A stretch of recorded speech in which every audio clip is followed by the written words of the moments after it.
Hello everyone, hope you all are fine and doing good. So children, this is Shikha and in this video of the fiber to fabric, we will read about the silk production. We will study each and everything that how the silk is produced from the silk fiber.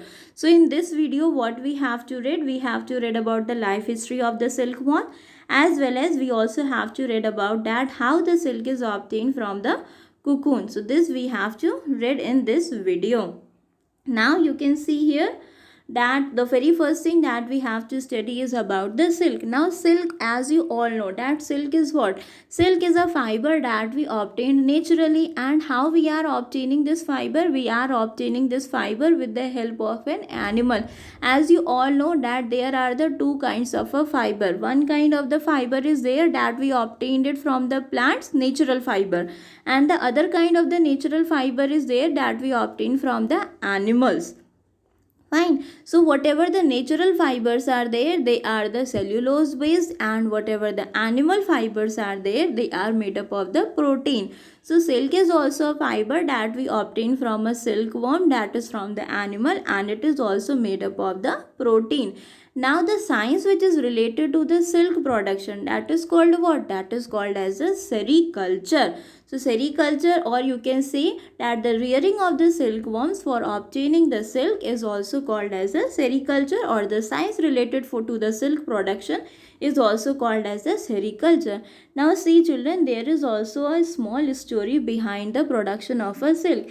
Then let's read about this story. Now see children, the production of the silk was first originated in the China, and it was originated long years ago. Means it was originated in 2640 BC, and BC means before Christ. So you can imagine that how much long years ago the production of the silk takes place. Now see children, there was an empress in the China, and the name of that empress was a Si Ling. Now Si Ling encouraged the production of the silk on the mulberry leaves, and thus the production of the silk takes place in an abundance in the China. And for a long time only the China have the right for the production of the silk, because the China was only knowing the way for the production of the silk. No other country was knowing the way that how the silk is produced from the silkworm. But slowly and slowly, after a long time ago, there were the two monks who went to China, and from there they smuggled the eggs of the silk moth, and they keep it, and whatever the eggs they have smuggled, they keep it in a hollow bamboo stick, and they brought it to the other countries, and thus the production of the silk takes place in the parts of the Europe as well as in the other parts of the Asia also. So slowly and slowly the people get to know that how the silk is produced from the silkworm, and the production takes place in a large amount in all around the world. And nowadays only the China is leading in the production of the silk, but India is also producing a plenty of silk on the commercial scale. So thus the production of the silk takes place in the other parts of a country also. So first of all, let's talk about the life history of a silk moth. Now silk moth, as you all know and you are seeing it on the screen, that there are the two kinds of the silk moth. The male silk moth is there and the female silk moth is there. Now this female silk moth is laying hundreds of eggs at a time on the leaves of the trees, and when this female silk moth lays the eggs, afterwards these eggs are hatched, and when these eggs are hatched, then a worm comes out from these eggs, and a worm which comes out from these eggs is called what? That is called as a caterpillar or the silkworm. Now these caterpillars grow in size, and afterwards they enter into the next stage of its life, that is called as a pupa. But before entering it into the next stage of the life, this caterpillar is swinging its head. They are swinging its head in a figure of a 8, and when they are swinging its head in a figure of a 8, then they are secreting a kind of a fiber. they are secreting a kind of a fiber. Now whatever the fiber is secreted by this caterpillar, when this fiber comes in contact with the air, then it becomes the hard. So this caterpillar is building a cocoon around itself. And how they are building the cocoon? By secreting a kind of fiber, and that fiber is secreted by the head of this silkworm. Fine. And with the help of these cocoons, we are making silk fiber. So with the help of these cocoons, we are building the silk fiber. So let's talk about that, how with the help of the cocoon the silk fiber is obtained. So silk fibers are used for weaving the silk cloth. From the cocoon we are obtaining the silk fiber, and with the help of these silk fibers the cloth are made, the silk clothes are made. Now this soft silk yarn, whatever the silk thread or the silk fiber is obtained from this cocoon, now it is very much strong, and it is as strong as compared to the thread of the steel. So you can compare that how much strong this silk yarn is. Now this silk thread is obtained from the cocoon of the silk moth, as we have read just now that the caterpillar is building a cocoon around itself. And how it is building? It is secreting a kind of the fiber, and when that fiber comes in contact with the air, then it becomes a hard, and it is converted into a hard like structure, that is called as a cocoon. And from the cocoon we are getting the silk fiber. Now there are also different kinds of the silk moth, which also looks different from one another also, and they differ in the texture also, in the color, etc. So accordingly different kinds of the silk moth gives different kinds of the silk fiber. They are building different kinds of the cocoon, and from the different kinds of the cocoons we are getting the different kinds of the silk fiber. Now here are some of the name of the silk, that is a tessar silk, muga silk, kosa silk. So these are the name of some kind of the silk fiber that is obtained from the different kinds of the cocoons, which are spinned by the different types of the moth. But the most common silk moth, which is a very famous and very strong silk is that is called as a mulberry silk moth. Now from the mulberry silk moth, whatever the silk is obtained from this moth, it is very soft, it is very shiny also, and it is very elastic. And the main property of this silk moth is that whatever the fiber we obtain from this silk moth, it can also be dyed into the beautiful color. So when this is very soft also, it will be very shiny also, elastic also. So when it will be dyed into the different colors, then whatever the fiber we will obtain from this mulberry silk moth, it will look so beautiful as well as strong also.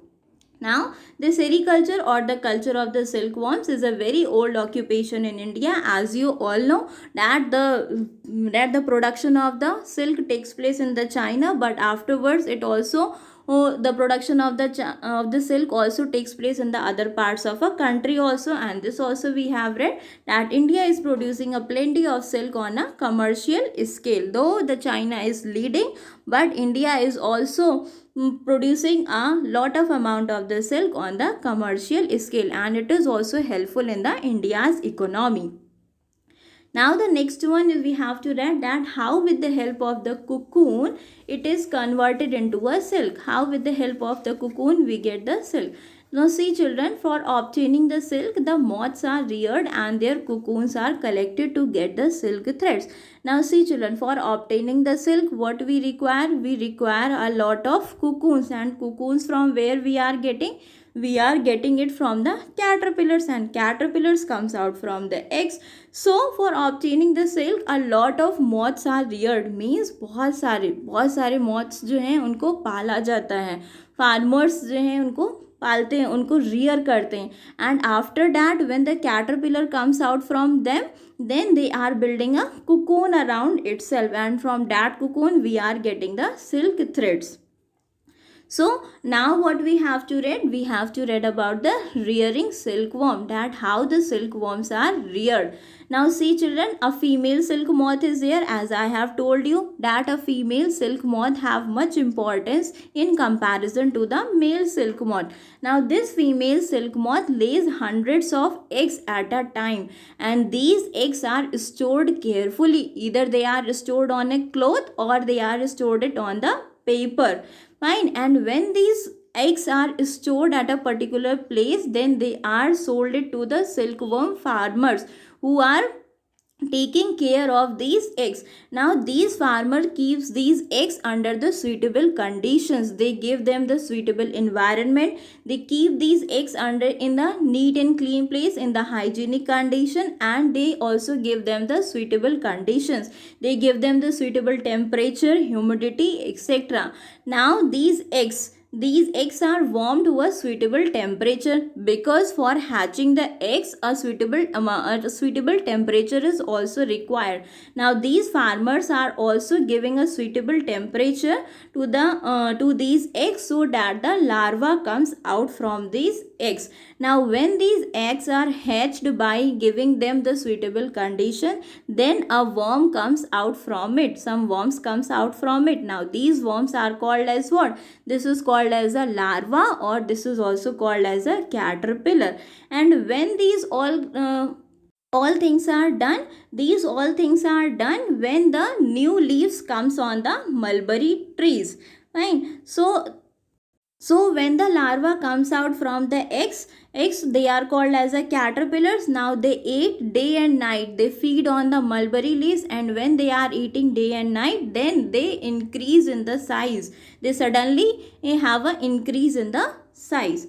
Now afterwards, these larvae which comes out from the eggs, they are kept in a clean bamboo trays. They are kept in a trays that are made up of a bamboo, and along with that they are also served with the freshly chopped mulberry leaves. Whatever the new leaves comes in the trees of the mulberry, so they are feeded with the freshly chopped mulberry leaves. And when they are feeded with the freshly chopped mulberry leaves, then they are eating day and night, and continuously up to 25 to 30 days they are eating continuously. And when they are eating continuously, then they have a sudden change in the size.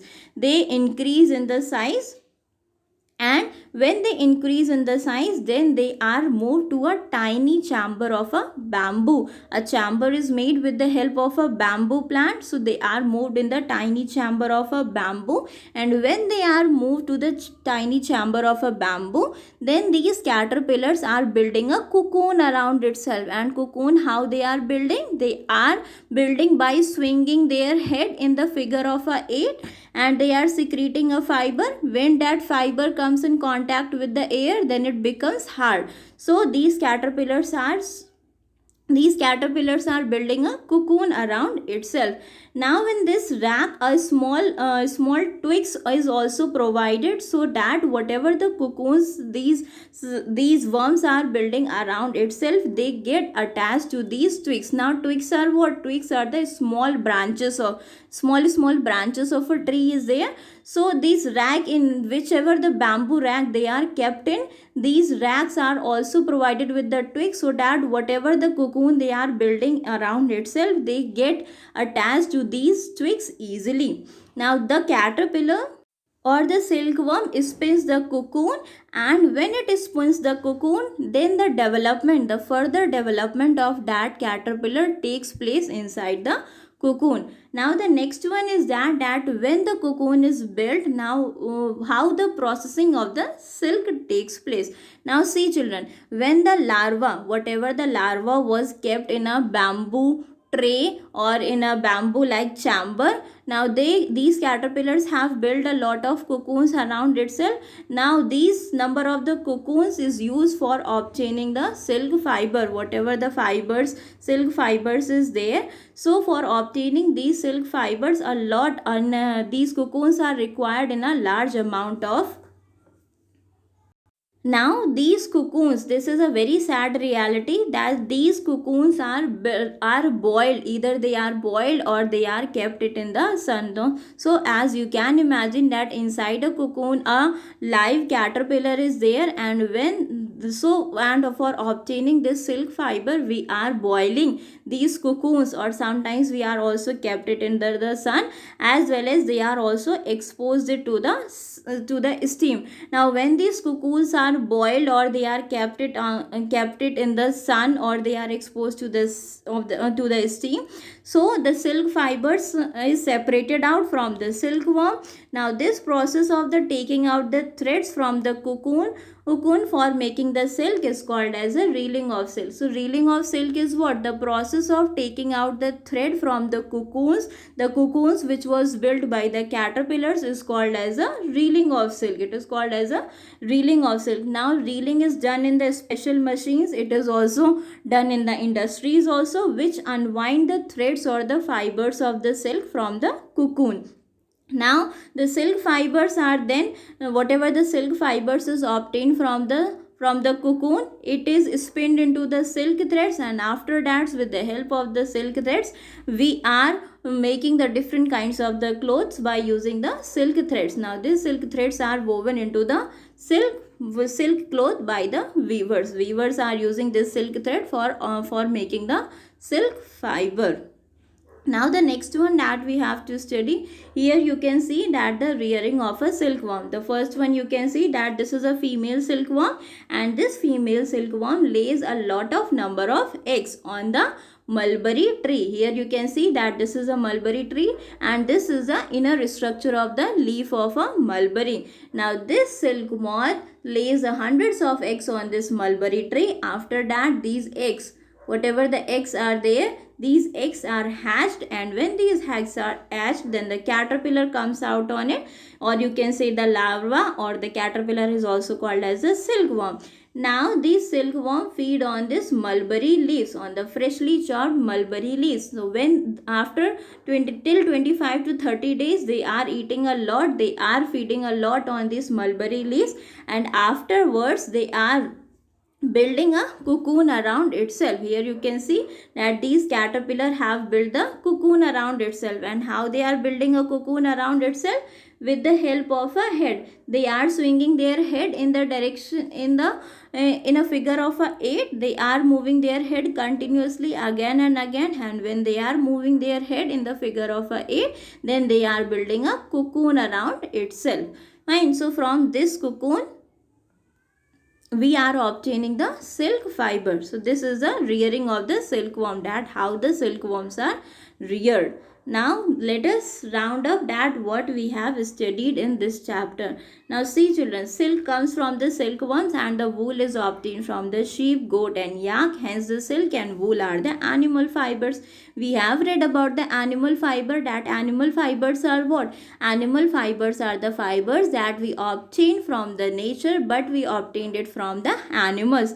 And also the animal fibers are the protein based. So silk is also an animal fiber. Now the next one is the hairs of the camel, llama and the alpaca are also processed to yield the wool.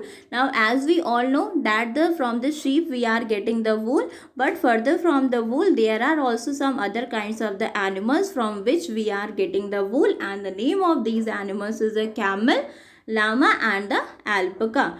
Now in India mostly the sheep are reared for the getting wool. The next one, the sheep here is sheared off from the body, scored, sorted, dried and the dyed, spun and woven to yield wool. So this also we know that first of all the hairs of the sheep is removed from the body, and that process of removing the hairs from a sheep's body is called the shearing. Afterwards these hairs are cleaned so that whatever the dust, grease etc that is accumulated on the sheep's hair get cleaned off. So this process is called as a scoring, or it is called as a scored. And afterwards they are sorted. Different kinds of the hairs are separated from each other, different textures of the hairs are separated from each other. So this is called as a sorting, and after sorting these hairs are dried, and keep it in a clean place. So this is called as a dried, and afterwards whatever the wool we obtain, whatever the fiber we obtain, and that is dyed into the different colors, and afterwards they are woven to make the different kinds of the woolen sweaters, etc. Now silkworms are the caterpillars of the silk moth. As we all know that the female silk moth is there, first it lays the eggs, afterwards these eggs are hatched, and afterwards from these eggs a worm is coming out from that is called as a larva, or it is called as a silkworm, or you can say also say that it is a caterpillar. Now the next one, during their life cycle the worm spin cocoons. Now once the caterpillar comes out from these eggs, after that it is building a cocoon around itself. How it is building a cocoon around itself? It is building a cocoon around itself with the help of a fiber that is secreted by this caterpillar with the help of the head. It is swinging its head again and again in the figure of a 8, and thus they are building the cocoon around itself. Now silk fibers are made of a protein. As you all know, whatever the animal fibers are there, they are made up of the protein. Silk fibers from the cocoons are separated out and reeled into the silk threads. Now from the cocoons, when these cocoons are boiled or they are exposed to the steam, or they are kept it into the under the sunlight also, so when they are kept under all these conditions, then the silk is separated out from these cocoons, and afterwards they are reeled with the help of the machines, etc. Now weavers weave these silk threads into the silk moth. Now whatever the threads we obtain from the silk fiber, after that with the help of these threads the weavers are converting these silk threads into a fiber for making any kind of the cloth, fiber, etc. So this is all about the silk production, that how the silk is produced, how the rearing of the silkworm takes place. Hope you have understood about the silk, that how the silk is produced, how the production of the silk takes place, and the life stage of a silk moth or the life stage of a caterpillar, etc. So thank you everyone, and if you like the video then you can like, share and subscribe my channel, and for the improvement regarding to this video you can give your suggestions below in the comment box. Thank you everyone.